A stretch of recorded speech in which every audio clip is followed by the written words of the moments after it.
Monsieur Hamidouche, nous sommes ici à Marrakech pour la première fois pour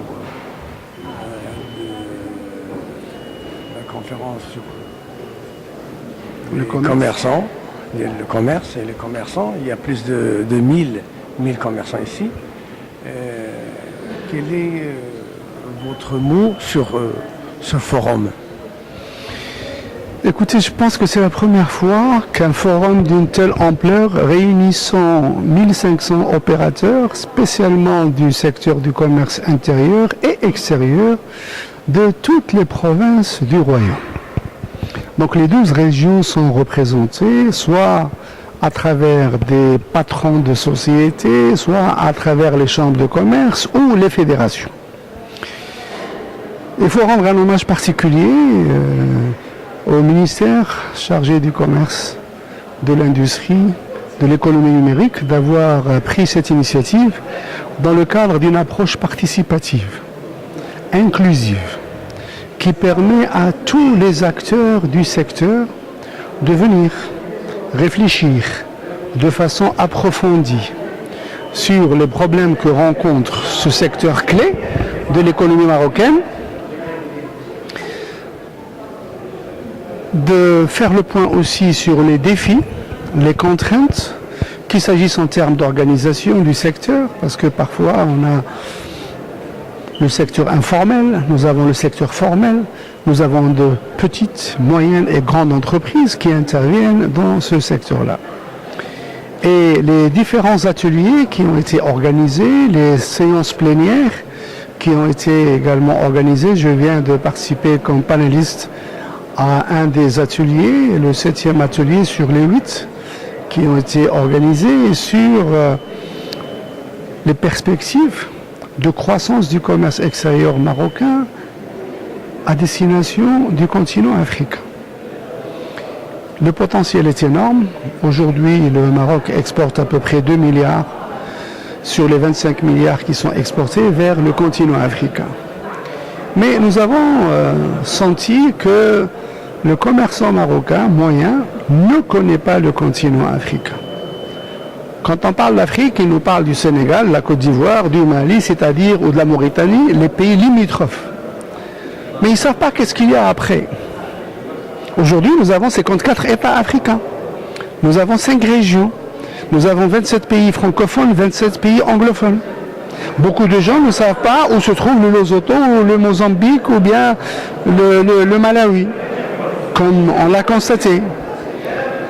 On a remarqué aussi que beaucoup de gens ne connaissent pas le continent, ils ne le visitent pas.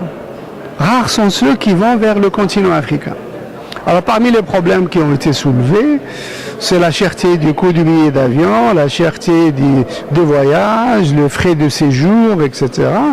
Et puis la non-maîtrise parce que les données, l'information sur les besoins des pays africains en termes d'offres exportables marocaines n'est pas disponible. Donc au niveau de notre association, dont je suis vice-président, l'association marocaine des exportateurs, en partenariat avec le ministère du Commerce, nous avons lancé une étude qui porte sur l'offre exportable disponible au niveau des 12 régions de notre pays. Et les premiers résultats de l'étude démontrent qu'il y a un potentiel énorme d'exportation qui peut atteindre 25 milliards de dollars. Si nous atteignons ce chiffre-là, on va ramener le déficit de la balance commerciale à zéro, puisque nous exportons 25 milliards et nous importons entre 40 et 45 milliards. Donc il faut mobiliser toutes les forces vives de la nation pour considérer هذه القضية ديال الصدير كعملية حياة أو موت بالنسبة للاقتصاد المغربي. إفريقيا جارة، إفريقيا الأفارقة كيحبوا المغرب والسمعة ديال المغرب قوية جدا بحكم السياسة الرشيدة ديال سيدنا الله ينصرو، بحكم الزيارات المتكررة، بحكم وجود بعض المؤسسات المهمة سواء كانت مصرفية أو في قطاع التأمين أو في قطاع ديال التليكومونيكاسيون أو مثلا، ولكن هذا غير كافي. احنا كنشوفوا المشاكل au niveau ديال les petites et moyennes entreprises ou de la TPE. Donc les champions nationaux sont appelés pour tirer vers le haut les PME pour qu'elles puissent aller profiter des opportunités d'affaires qu'il y a sur notre continent. Le problème du financement se pose. Il y a beaucoup d'autres problèmes, le problème de la logistique, etc. Mais je pense que l'échange va aboutir à la formulation de recommandations qui vont faire l'objet de recommandations. Ces recommandations vont faire l'objet d'un document qui va être soumis à l'attention du gouvernement et surtout de Sa Majesté pour qu'il puisse examiner les véritables problèmes que rencontre ce secteur clé de l'économie de notre pays pour lui donner un coup de pouce afin de répondre aux multiples défis qu'il rencontre. Qu'il s'agisse de problèmes au niveau de la fiscalité, parce que le problème des impôts aussi a été évoqué, qu'il s'agisse du problème de l'organisation des marchés, الاسواق القديمه مثلا الناس كيقول لك ما خصهاش تبقى الاسواق اللي كاينه في القرى مثلا هادشي كلشي خصو يتغير وهذا الشيء الناس ديال تجار درب عمر كيقولنا بان هو باغي يدير شي سوق تما في درب عمر بحال السوق اللي كاين في دبي وهذا الشيء علاش لا هذه افكار جميله وهذا الشيء خصنا ندعموها ونوقفوا بجانبهم وهذا الشيء ونتمناو للجميع النجاح ان شاء الله.